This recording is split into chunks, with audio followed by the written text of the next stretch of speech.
Alhamdulillah wa syukurillah, bersyukur padamu ya Allah, bersyukur padamu ya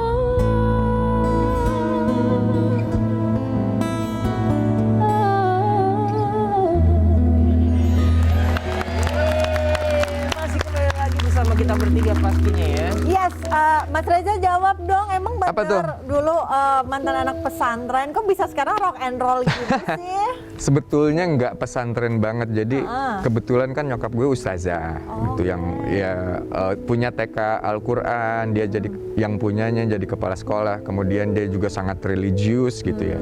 Jadi memang gue dari kecil dididiknya agamis banget lah, yang kuat lah. Kalau orang lain kan kalau liburan sekolah itu biasanya liburan kemana gitu ya. Kalau gue nggak, kalau liburan zaman SD itu pasti pesantren. Jadi gue tuh udah banyak pesantren tuh, yang short course ya, yang pesantren kilat yang Pesantren, sebulan atau misalkan paling lama sebulan, kalau nggak 2 minggu. Jadi tiap kali libur pasti gue di sana pesantren. ngapain aja emangnya? Agama lah, agama. Jadi kayak asrama, stay di situ berapa lama, 2 minggu. Ntar misalkan liburan berikutnya gue Pesantren kilat lah ya. Jadi udah banyak pesantren tuh tiap liburan gue. Umur berapa sih pada saat itu? SD ya. SD ya? Ada, tapi itu zaman dari mulai kecil sampai kelas 5-an lah ya. Angel katanya Mas Reza ini, Bang Reza punya pengalaman rohani yang bikin Bang Reza yakin tentang agama nih, ceritain dong. Mimpi nggak? Mimpi atau apa? Ada penglihatan gitu? Enggak Jadi yang TV-TV ya? enggak yang supranatural, enggak enggak, gitu. bukan. Sebetulnya kalau soal yakin, gue dari kecil juga udah yakin, sampai besar juga yakin lah gitu. Karena didikannya kan memang begitu ya.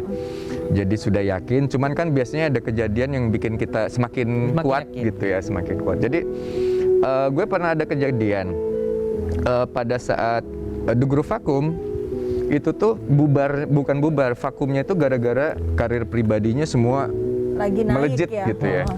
Ada yang jadi produser, ada yang solo karir, gue main film lah, penyiar radio, wah segala macam melejit. Tapi ada satu momen yang tiba-tiba turun. Ya di setahun terakhir lah tiba-tiba turun, kan orang tuh ada naik turun, nggak mungkin di atas terus kan ya. Jadi pada saat turun itu gue nggak dapat job nyanyi solo nggak ada, The Groove juga lagi berhenti, pekerjaan susah, nggak tahu kenapa tiba-tiba hilang aja gitu. Jadi gue tuh nggak punya pekerjaan dan nggak punya pegangan sama sekali lah. Berapa lama itu Mas Reza ngerasain? Sebentar sih, cuman nggak lama sih. Cuman pada saat itu gue kebetulan sudah beristri dan ada anak gitu ya. Ada tanggung jawab lah ya. Sebagai laki-laki kan ngerasa gue harus kerja apapun itu kerja. Jadi pada saat itu nyari kerja susah, gue basicnya musik gitu ya, musik lagi nggak jalan. Kemudian ditolong, kebetulan waktu itu dekat sama keluarganya Kikan Coklat. Kan sama keluarganya deket banget tuh. Ibunya Kikan kan deket gitu ya, kebetulan dia kan orang Berada. Udah kerja sama ibu aja katanya, tapi dari bawah ya, soalnya nggak enak sama karyawan yang udah belasan tahun lah kerja. Gue sih ayo dikasih kerjaan aja seneng gitu ya. Apa kerjaannya waktu itu Kak Reza? Sebetulnya ininya supervisor, tapi kerjaannya lebih kayak lapangan sih ya. Jadi pada saat itu gue ditempatin di Tanjung Priok, jadi kayak kuli lah gitu kan. Abang tuh angkat-angkat gitu? Iya, gue bos kecil sih, tapi karena biar jadi kayak ngawasin perpindahan barang dari truk ke kapal laut gitu kan. Jadi gue yang bertanggung jawab. Nah ada satu kejadian di saat itu, gue lagi bokeh lah ceritanya ya, lagi nggak punya uang. Gue cuma punya duit 10.000 gitu ya. Kalau di sana kan kondisinya sangat ini ya, panas, debu, kemudian gotnya lebar-lebar, kotoran manusia, airnya hitam gitu ya. Warteg itu di atas tuh, di atas got itu tuh. Jadi pada saat itu gue cuma punya duit 10.000 kalau nggak salah atau berapa. Gue jongkok sama teman-teman gue di atas got tuh, makan di atas got bertiga berempat, cuma nasi doang sama kuah. Lauknya satu, tapi nasinya bisa bertambah berkali-kali karena saking nikmatnya gitu. Mungkin capek kali ya. Tapi 2 minggu sebelumnya gue nyanyi di Shangri-La tuh. Shangri-La tuh hotel bintang 5 ya? Bintang 5. 2 minggu sebelumnya gue nyanyi di Shangri-La dengan prasmanan, semua makanan ada. Buffet Steak, enak ya. wow, segambreng makan. Ya istilahnya kita mau makan apapun Bebas. Pada saat gue 2 minggu sebelumnya gue nyomot, ini nggak enak. Ini nggak enak. Akhirnya nggak makan, cuman comot dikit-dikit. 2 minggu kemudian gue lagi loading barang, itu makan cuma nasi. Ini baunya, waduh udah nggak lalat segambreng. Tapi nikmatnya luar biasa. Lahap Pada saat itu ya, lahap sampai nambah berkali-kali cuman modal kuah doang. Sampai akhirnya gue ngerasa, oh ternyata nikmat itu bukan duit ya. Kenikmatan itu bukan kita punya ini, punya itu. Kalau kita, pada saat itu gue bersyukur masih bisa makan maksudnya.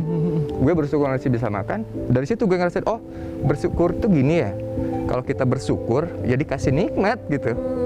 Ya kan? Jadi Bau udah nggak berasa, lalat udah nggak peduli, debu.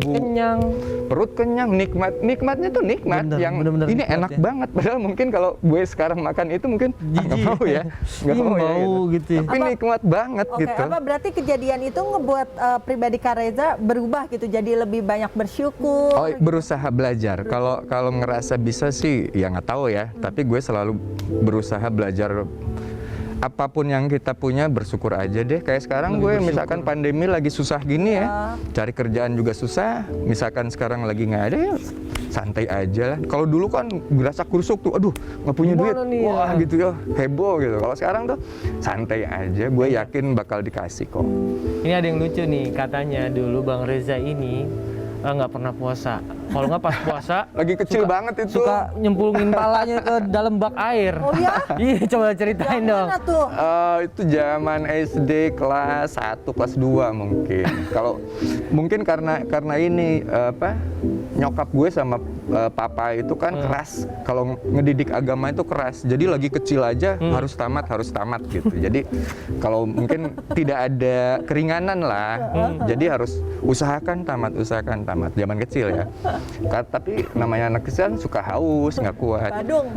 Nyemplungin kepala ke. Jadi masuk kamar mandi, pura-puranya mau mandi, terus kepala direndam di atas bak mandi tuh, masuk ke dalam. dingin. Tapi minum. Sambil minum. Sampai minum.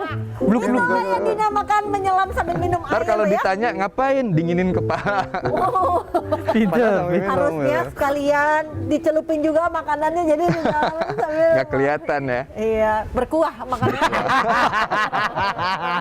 Kak Reza, tapi kan ibunda itu orang yang sangat religius, terus Kak Rezanya masuk pesantren juga, jalannya kuat juga, Kecil, terus waktu kecil. Terus Kak Reza sekarang jadi musisi, apa tanggapannya ibunda? Orang tua. Ya sama aja lah, sama kayak orang tua lainnya sama. Memang gue dari lulus SMA diarahinnya ke yang bidang lain gitu, yang lebih kayak zaman dulu Lebih kan serius sarjana gitu. apalah gitu ya. Kerja di kantor gitu. Iya kantor, kemudian punya ijazah gitu kayak gitu. Tapi gue dari SMA udah suka musik, jadinya ceritanya memberontak lah.